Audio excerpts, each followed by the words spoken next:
A very good morning to all students. Once again, we are coming to introduce a new topic of class 12 accountancy.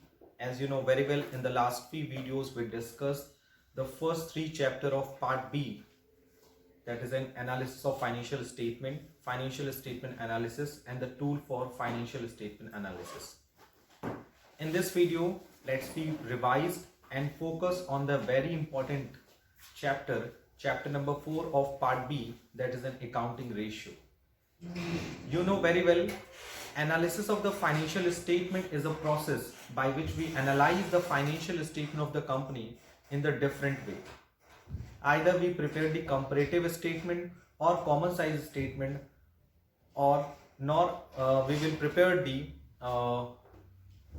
ratio analysis statement for the companies, in which we calculate the different ratios of the businesses. Suppose if any company have a certain liability against their certain assets, so in this situation company wants to know their liquidity position, by which it can assess their liability, assess their solvency position of the business. So in short way, we can say that ratio is also a very important tool for the analysis of the financial statement. So from the revision point of view, you know very well, in the upcoming revision test, we will take the test of the accounting ratio. इससे पहला जो RT1 था, RT3 का जो paper 1 था, वो which are related to the first three chapter of the part B of accountancy, but it is in fourth chapter of your syllabus, that is known as an accounting ratio. If you are talking about some of the important questions related to this chapter, that is an accounting ratio, and this question is asked in the last few examination of the CBSE. Before that, let's we revise and recall all the important ratios related to this chapter. You know very well what is a ratio. Ratio is an expression, या कह सकते हो एक ऐसा tool है जिससे हम दो वेरिएबल्स के बीच में रिलेशनशिप एस्टेब्लिश करते हैं. It means if one factor is x and second factor is y, so दो फैक्टर्स के बीच में, दो वेरिएबल्स के बीच में रिलेशनशिप अगर हमें एस्टेब्लिश करना है, so we will use the accounting ratio. Apart from this, comparative and common size भी क्या है, ये important topic है इस पूरे पार्ट का, that is an analysis of financial statement. So without creating any delay, let's start the today's topic, that is an accounting ratio. Accounting ratio में हम लोग पहले तो कुछ accounting ratios के क्वेश्चन डिस्कस करेंगे जो लास्ट वीडियोस में आए हुए हैं, लास्ट कुछ एग्जामिनेशन में आ चुके हैं आपके, और उसके बाद हम लोग कंपैरेटिव और कॉमन साइज के भी क्वेश्चन सॉल्व करेंगे, एज वेल एज अपार्ट उसके बाद हम लोग रेशियोज के कुछ थ्योरेटिकल क्वेश्चंस पे भी डिस्कस करेंगे. So before that, you know very well, आपका जो अकाउंटिंग रेशियो पूरा सिलेबस है वो 4 रेशियोज पे बेस करता है. फर्स्ट है लिक्विडिटी रेशियो, ठीक है. दूसरा है सॉल्वेंसी रेशियो, थर्ड है liquidity ratio, solvency ratio, third है profitability ratio, and fourth will be a turnover ratio, जिसे हम लोग एक्टिविटी रेशियो भी कहते हैं. ओके, और अगर इन रेशियोज का अगर हम थोड़ा सा इन रेशियोज को एक्सप्लेन करें, तो liquidity ratio cover the two important ratio. The first one is the current ratio, second is the quick ratio. Solvency ratio में we discuss a lots of the ratios by which we analyze the long-term solvency position of the business, like debt equity ratio, total assets to debt ratio, interest coverage ratio, as well as if we are talking about the profitability ratio. The profitability ratio is a very important and very complex ratios out of them. That is an gross profit ratio, net profit ratio, solvency ratio, net profit ratios, operating ratio, operating profit ratio, return on capital employed, and activity ratio is also known as the turnover ratio, and such ratio will be based on the turnover, that is in sales of the business.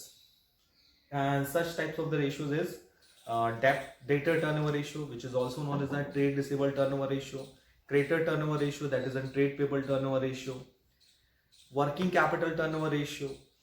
Okay, so a lots of the ratios are discussed in this chapter. So let's we take the first question of this chapter of this topic. जो last कुछ examination में आ चुके हैं उसमें हम लोग discuss करेंगे. हम इधर उधर के क्वेश्चन डिस्कस नहीं करेंगे, हम सीधे वही क्वेश्चन डिस्कस करेंगे जो लास्ट सीबीएसई के पेपर्स में आ चुके हैं. सो जो फर्स्ट क्वेश्चन मैंने आपके साथ शेयर किया था वो था इन्वेंट्री टर्नओवर रेशियो का, जो कि लास्ट कुछ पेपर्स में आ चुके हैं. Because you know very well, जब भी हम अकाउंटिंग रेशियोज के क्वेश्चन सॉल्व करते हैं, so we required a lots of knowledge, we required a lots of knowledge about the formula as well as the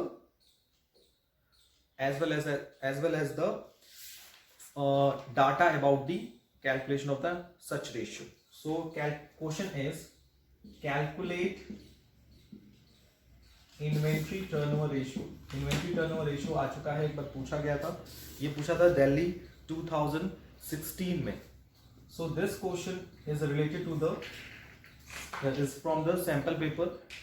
It's from the question paper. Question is revenue from operation is given. Revenue from operation is given is rupees 2 lakh, and second is gross profit is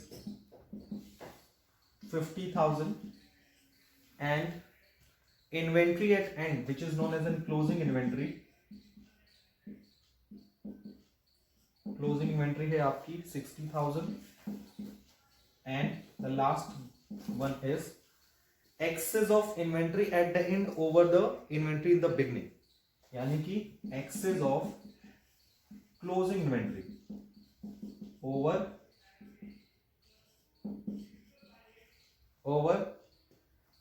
opening inventory. यानी कि closing inventory opening inventory से कितना ज्यादा है, ये भी given है question में, that is in 20,000.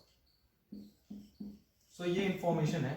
इस इंफॉर्मेशन के बेसिस पे we have to calculate the inventory turnover ratio. So how we will calculate it, let's we discuss it about it. That is, as you can see that what is the formula of inventory turnover ratio. The formula of inventory turnover ratio is inventory turnover ratio equals to,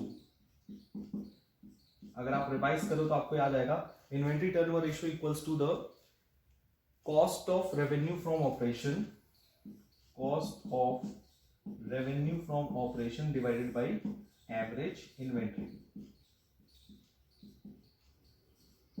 And according to this question you can see that how we will calculate the cost of revenue from operation. Cost of revenue from operation equals to revenue from operation minus gross profit.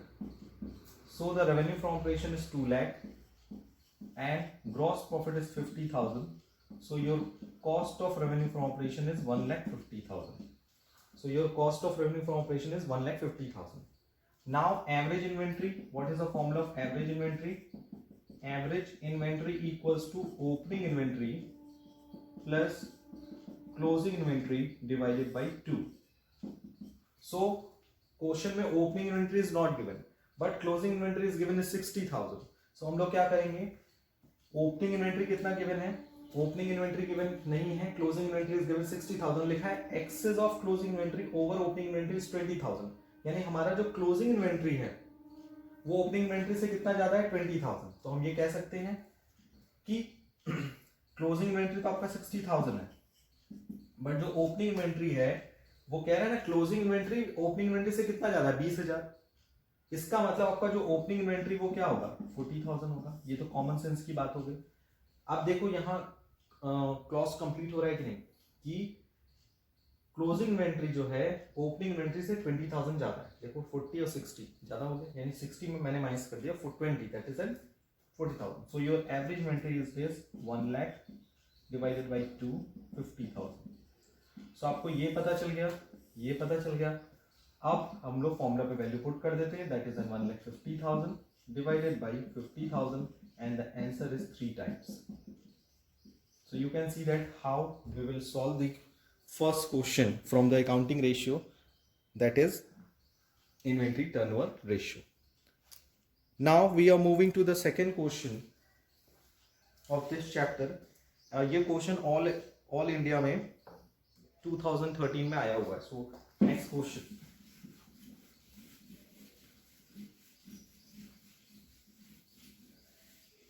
So the next question is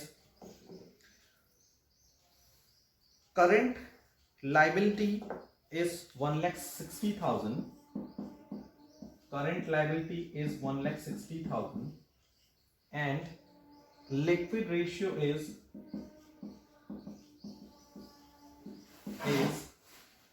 1.5:1, as well as the current ratio is 2.5:1. Current ratio 2.5:1. And the question is asking about the calculate quick assets and current assets. Question आपसे पूछ रहा है कि please give me the information about the quick assets and current assets. So you can see that in this question the liquidity ratio is 1.5:1 and current ratio is 2.5:1 and the current liability is 1,60,000. So you know very well what is the formula. Liquid ratio equals to quick assets divided by current liability. फटाफट answer आ जाएगा. Yes sir. Liquid ratio is 1.5:1. Quick assets हमें नहीं पता, current liability हमें पता है 1,60,000. So your quick assets is 1,60,000 multiplied by 1.5 that is in 2,40,000. ये हो गया क्विक एसेट्स. दूसरा हम लोग बात करते हैं करंट रेशियो की. So current ratio equals to current assets divided by current liability and current ratio is 2.5/1 and the current assets हमको पता नहीं, current liability हमें पता है 1,60,000. so your current assets will be ये आपका quick assets आ गया है, इसको मैंने highlight कर दिया. and current assets is 1,60,000 into 2.5, 320 and 80 is 4 lakh. so your answer of the current assets is 4 lakh. कभी कभी क्वेश्चंस में इसके अलावा आपसे ये भी पूछा जा सकता है find out the value of the inventory. Inventory की वैल्यू कितनी होगी. So what is the formula of inventory. You know very well. Inventory equals to current assets minus quick assets. So inventory की वैल्यू पता करने के लिए current assets कितना है 4 लाख एंड क्विक एसेट्स है 2,40,000. So your inventory will be 1,60,000. So you can see that from this question how we will calculate the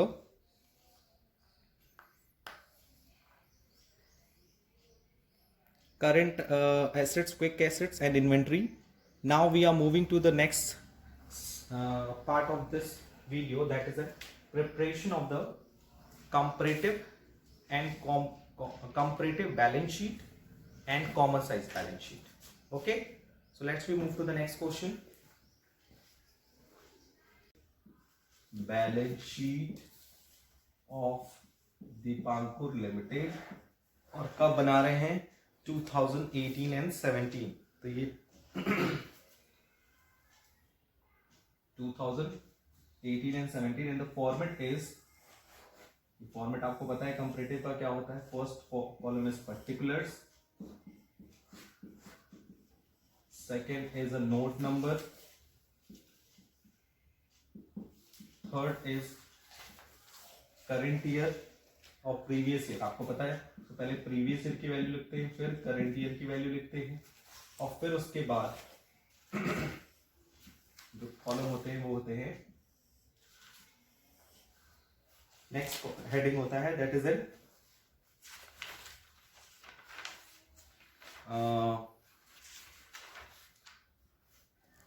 इसको हम लोग एब्सोल्यूट चेंज करते हैं और इस वाले को अगर हम लोग बात करें तो कहते हैं एब्सोल्यूट चेंज.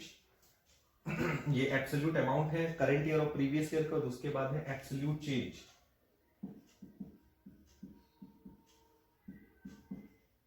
Absolute changes. ठीक, तो ये हो गया absolute changes, third column.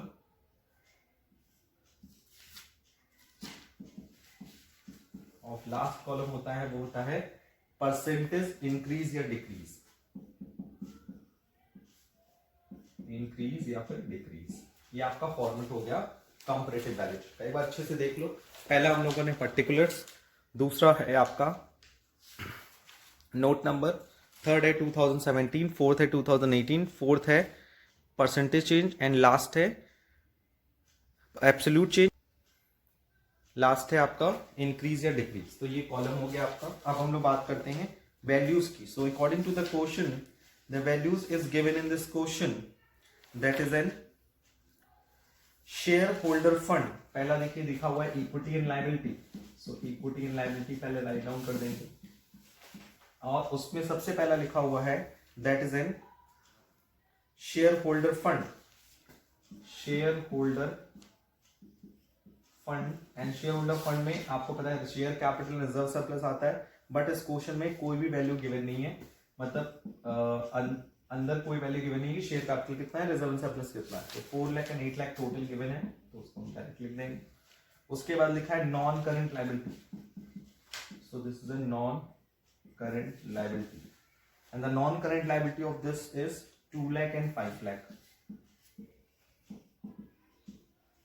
Last one is a current liability. Current liability कितना given है? That is in 2 lakh and 3 lakh. So total of the liability side is, और टोटल हर जगह करेंगे, एब्सोल्यूट चेंज हो चाहे परसेंटेज चेंज हो, total का भी निकलेगा। So total liability 8 lakh and 16 lakh. Okay. The second is assets and assets में क्या given है? Assets में आपका given है first will be a non current assets and current assets.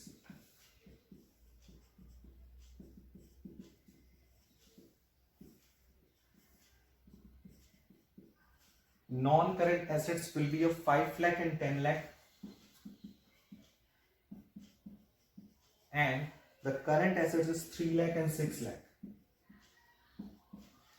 And the total of the assets is 8 lakh and 16 lakh. This is an information which are given in this question in roughly form. मतलब ये भी नहीं कि पूरा बनाकर दिया है question में, एकदम रफली फॉर्म में आपको दे दिया कि ये सारी वैल्यूज हैं, आप पहले फॉर्मेट में पुट कर दो सारी चीजें और उसके बाद अब परसेंटेज निकालो, एब्सोल्यूट चेंज निकालो। तो चलो देखते हैं आगे। आगे देखो इसमें, अब इसमें देख रहे हो आप लोग 4 लाख है 8 लाख है, तो एब्सोल्यूट चेंज का फॉर्मूला क्या होता है, मैंने बताया था previous current year minus previous year, यानी जो करंट ईयर उसमें से माइनस कर दो प्रीवियस ईयर को। और परसेंटेज चेंज का फॉर्मूला होता है वो होता है that is an absolute change, यानी जो एब्सोल्यूट चेंज आया है उसको डिवाइड करो किससे, प्रीवियस ईयर की वैल्यू से और मल्टीप्लाई कर दो 100 से। मैं ये फॉर्मूला और अच्छे से लिख दे रहा हूं कहीं ताकि आपके दिमाग में चला जाए कि इतना इजी चीज आपको नहीं समझना। कैसे एब्सोल्यूट चेंज निकलता है, फॉर्मूला मैं कहां लिख दूं, यहां लिख देता हूं। एब्सोल्यूट चेंज कैसे निकलता है, एब्सोल्यूट चेंज इक्वल्स टू, यहां इस क्वेश्चन में करंट ईयर क्या है 2018 और माइनस 2017, ये है एब्सोल्यूट चेंज। और परसेंटेज चेंज कैसे निकलेगा, percentage change equals to increase या डिक्रीज, जो आपका एब्सोल्यूट चेंज आया है उसको आप डिवाइड कर दो किससे, उससे को आप डिवाइड करो प्रीवियस ईयर यानी कि 2017 से मल्टीप्लाई कर दो 100, क्योंकि बेस हमेशा प्रीवियस ईयर ही रहेगा। ठीक, अब एब्सोल्यूट चेंज निकालते हैं। 4 लाख 8 लाख, तो 8 lakh minus 4 lakh equals to 4 lakh, 5 lakh minus 2 lakh equals to 3 lakh, 3 lakh minus 2 lakh equals to 1 lakh, 16 lakh minus 8 lakh, 10 lakh minus 5 lakh 5 lakh, 6 lakh minus 3 lakh 3 lakh, 16 lakh minus 8 lakh 8 lakh। ये आ गया आपका क्या, एब्सोल्यूट चेंज। इतना इजी है, इतना इजी है, तो भी आप लोग की दिमाग में इतनी छोटी सी चीज नहीं जा रही है, इसका मतलब आप लोग ठीक से पढ़ाई नहीं कर रहे। ये हो गया। अब उसके बाद हम लोग बात करते हैं परसेंटेज चेंज की। तो परसेंटेज चेंज कैसे निकलता है, absolute change divided by 2017, absolute change कितना है 4 lakh, 4 lakh it divided by 4 lakh into 100, तो 4 लाख एंड 4 लाख कट जाएगा, बचेगा कितना 100। 3 लाख डिवाइडेड बाय 2 लाख, ये तो ज्यादा हो जाएगा, ठीक है, तो कितना हो जाएगा 150, very good. 1 lakh divided by 1 lakh divided by 2 lakh कितना होगा बताइए फटाफट, 50, वेरी गुड। यहाँ 3 लाख एब्सोल्यूट चेंज आया which is greater than the 2 lakh, so you know very well now 8 lakh is 8 lakh is 100. Okay अगर पॉइंट से ज्यादा आता है तो आप पॉइंट के आगे 0 लगा सकते हैं, बट यहाँ परसेंटेज का साइन नहीं लगाना. 5 lakh divided by 5 lakh is 100 and 3 lakh divided by 3 lakh that is at 100. Okay, and now 8 lakh is 8 lakh is 100. Okay, so you can see that this is a solution of the very important question which are asked in the examination 2018, and the question is asking about the comparative balance sheet, and you can see that how company prepared its the comparative balance sheet and how company calculate the absolute change and percentage change increase and decrease. Okay, ऐसे ही आपको present करना है. Now we are moving to the preparation of the common size balance sheet. ठीक है, अब इसी question का डिक्टो यही सेम इंफॉर्मेशन है. अब इसी क्वेश्चन का हम कंपैरेटिव की जगह क्या बनाने चाह रहे हैं, कॉमन साइज. तो कॉमन साइज में क्या होता है, पहले तो हम जो ये हमने किया बनाया है इसको पहले मैं रफ कर देता हूं, फॉर्मेट क्योंकि चेंज हो जाएगा. बैलेंस शीट सेम, बट अब हम कंपैरेटिव की जगह क्या बनाएंगे, कॉमन साइज. इससे दो फायदा होगा, कम टाइम में आपको दोनों कॉन्सेप्ट पता चल जाएगा और दूसरा डिफरेंस पता चल जाएगा कि कंपैरेटिव में क्या करते हैं और कॉमन साइज में क्या करते हैं. तो this is an common size balance sheet. नाम से क्लियर है, कॉमन. कॉमन होता था ना, मैच वैच खेलते थे कॉमन होता था, जो हर टीम के लिए खेलता था, हर टीम में फील्डिंग करता था, हर टीम में बैटिंग करता था. उसी तरह से जब हम कॉमन साइज बैलेंस शीट बनाते हैं तो उसमें जो कॉमन होता है ना, बैलेंस शीट में कॉमन क्या होता है, टोटल. दिख रहा है, ये टोटल, ये टोटल और 16 लाख, यानी जो करंट ईयर का टोटल कितना है 8 लाख है, और प्रीवियस ईयर का टोटल करंट ईयर का टोटल कितना है 16 लाख, और प्रीवियस ईयर का टोटल कितना है 8 लाख. ये दोनों ही टोटल इस बैलेंस शीट के लिए कॉमन है. करंट ईयर के लिए कितना कॉमन है 16 लाख, और प्रीवियस ईयर के लिए कितना कॉमन है 8 लाख. उसी के बेसिस पे हम लोग क्या करते हैं, परसेंटेज निकालते हैं.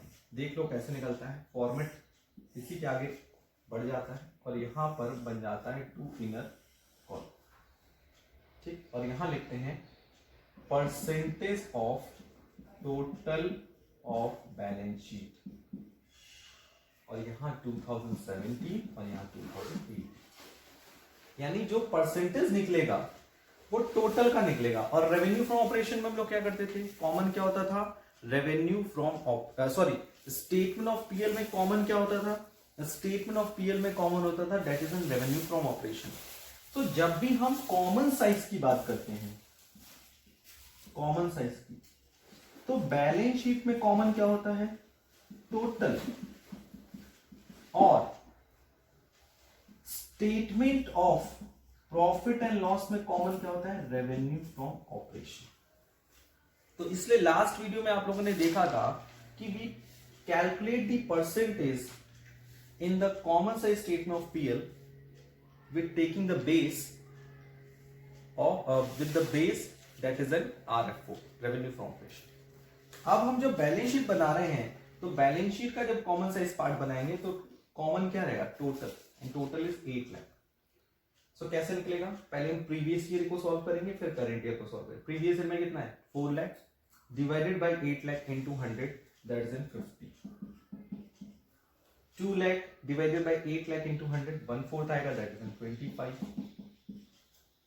2 lakh divided by 8 lakh similarly 25, and 8 lakh divided by 8 lakh that is 100. 5 lakh divided by 8 lakh, 5 lakh divided by 8 lakh into 100 कितना आएगा, खुद क्लियर करो. 5 lakh divided by 8 lakh that is 62.50. 3 lakh divided by 8 lakh that is 37.50. and 8 lakh divided by 8 lakh into 100 that is 100. So you can see that अगर हम लोगों ने percentage निकाला है तो सबके लिए बेस क्या लिया, लायबिलिटी में भी 8 लाख, एसेट्स में भी 8 लाख. सिमिलरली जब हम 2018 का कॉमन साइज बनाएंगे तो 8 लाख डिवाइडेड बाई 16 लाख, अब किसको बेस लीजिए 16 लाख, ये आ जाएगा आपका 50।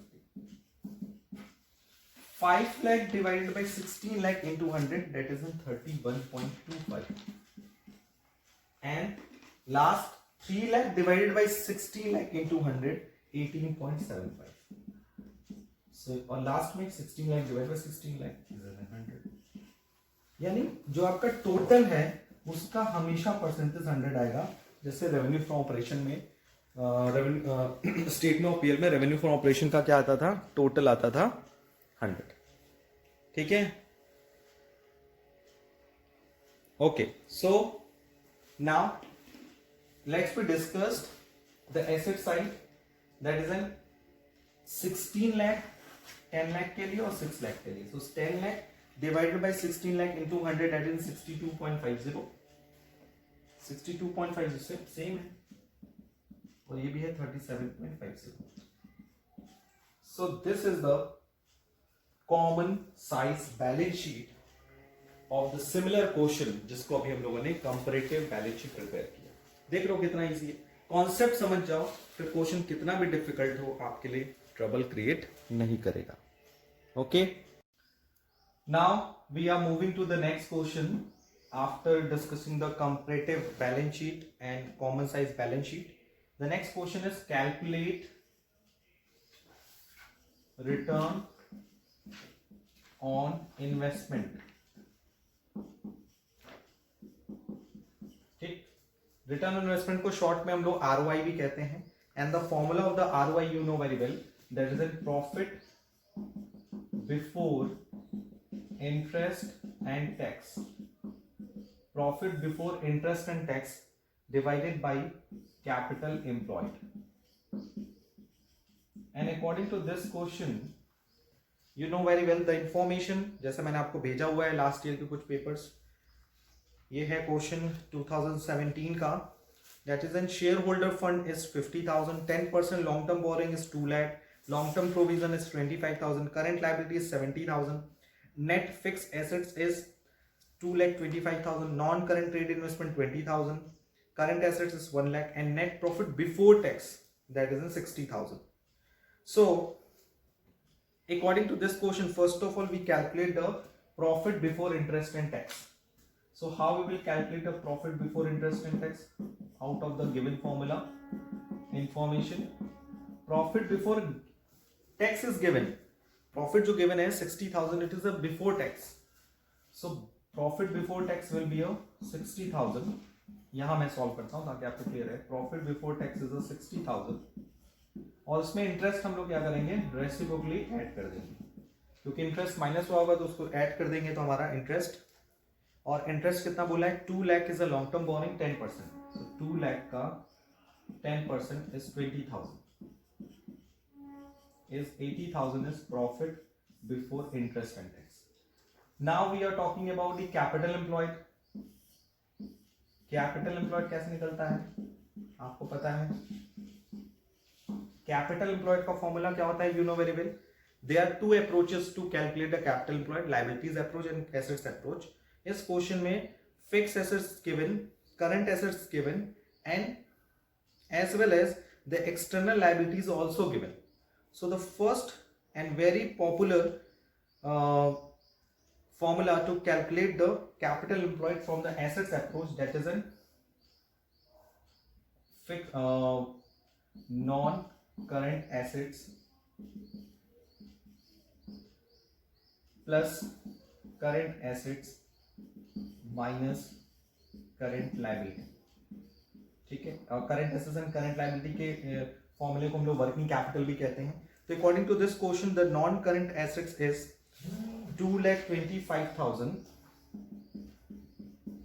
और उसमें हम लोग इंक्लूड करेंगे that is a non current trade investment is 20,000। So आपका जो non current investment non current assets हो जाएगा वो हो जाएगा 2,45,000। Current assets is clearly given in this question, that is 1 lakh.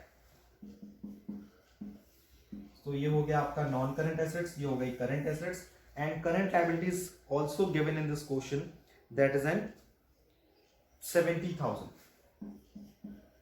Question कभी कभी कुछ कंफ्यूज करने के लिए आपको एडिशनल नॉलेज गिवन कर देता। सो अब हम कैपिटल एम्प्लॉयड कैसे निकालेंगे? 2,45,000 plus 1,00,000 345 minus 70,000, so 2,75,000. So your capital employed is 2,75,000. yes, correct आ गया हमारा। net profit before tax कितना है? 80,000 and this is 2,75,000.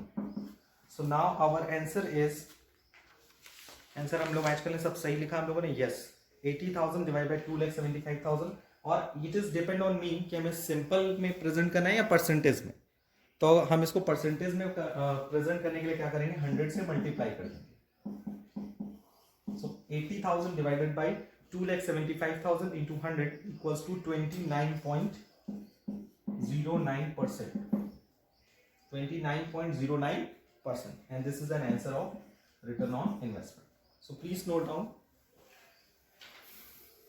Okay, so in today's video, firstly we discussed the inventory turnover ratio, thereafter we discussed the ROI, as well as in this video we discussed the calculation of current assets, quick assets, and the various types of the other formula, as well as in this video we revised the comparative and common size balance sheet. So आज के लिए इतना ही। Thank you, thanks a lot and take care.